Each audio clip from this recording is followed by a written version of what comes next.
C.S. Lewis says somewhere in his book Miracles, bemoaning the fact that the modern world is uprooted from its tradition, from authority, from the past, from the wisdom of the sages, for the first time in history. He says, perhaps divine providence is carrying out a daring experiment, namely allowing Western civilization to deny its roots, to deny authority, to deny the sages, to ignore this, so that each individual becomes a sage.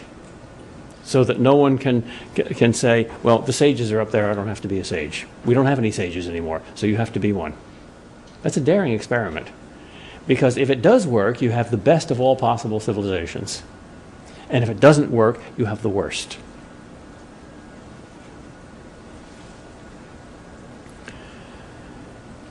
Why the worst? Because you have the abolition of man. The consequence of moral egalitarianism is the abolition of the whole moral order and therefore of the human conscience. David Reisman, in The Lonely Crowd, a sociological classic written sometime in the 50s, says that in a traditional society, a pre-modern society, people get their meaning of life from the sages, from the social order, from the authorities. That type of person is called the tradition-directed person. And in some of these societies, for instance, ancient Greece, individuals arise which question the social order, like Socrates. And of course, they always get into trouble. But they don't question truth or authority. They rather say, I have to find this for myself. I can't just inherit it from the ancestors or from the authorities. And this type of person is called, what he says, the inner-directed person.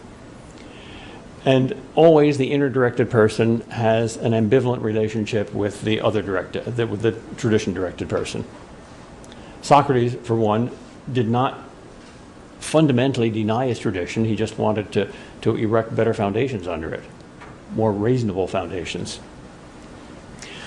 Then around the time of the Renaissance, says Reisman, the idea became popular that the inner-directed person is superior to the tradition-directed person, and we all ought to be inner-directed persons.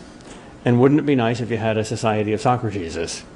Well, there's two ways to do this, the hard way and the easy way. The hard way is education. Make everybody a Socrates. That's hard. Much easier way. Deny the authority of tradition. So there's no other option. Everybody's got to have meaning. Nobody can live without meaning and values.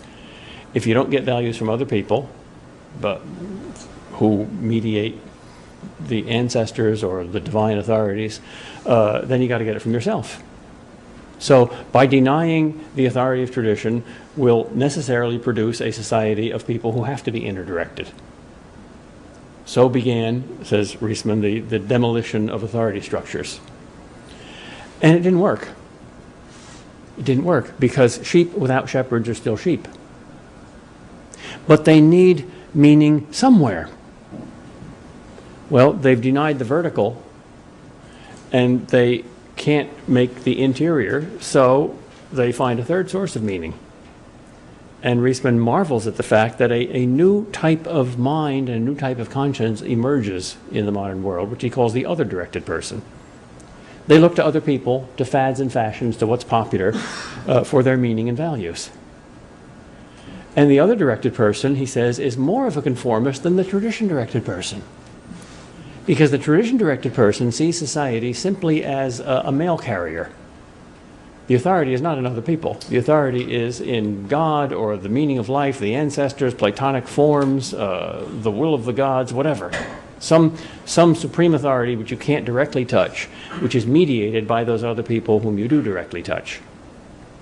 But the other-directed person denies that whole vertical dimension. So imagine a bunch of sheep lacking a shepherd and needing direction, and they're wandering around in a circle, each one with his nose to the tail of the sheep in front of him. That's the image of the other-directed society, a society of conformists.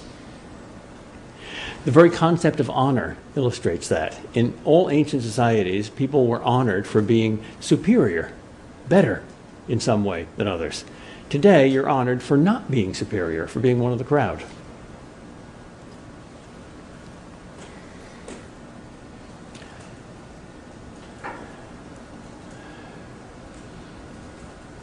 Yet, though everything I've said about the necessity of aristocracy is true, we have to also make the case for a necessary egalitarian dimension of any good society.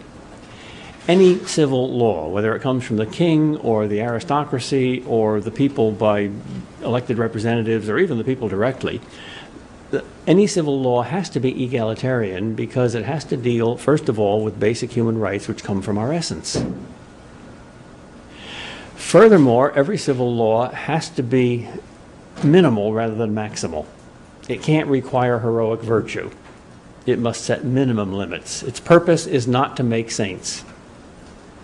Its purpose is to protect the weak against the strong, a protection of equal rights against evil. So, as I said in my last lecture, you people and judges and policemen, you're not saint makers, you're garbage men. But that's necessary too. Viktor Frankl, in Man's Search for Meaning, one of the great books of the 20th century, best book to come out of World War II, I think, suggests that it would be a nice idea if we could balance things in America. He says we have a deep consciousness of rights, but not of responsibilities. So there ought to be a statue in San Francisco Bay which balances the Statue of Liberty in New York Harbor. But what kind of rights do we have? We have rights over against the state and duties and responsibilities over against other people, but we don't first of all have rights over against other people or duties to the state. That would be more totalitarian.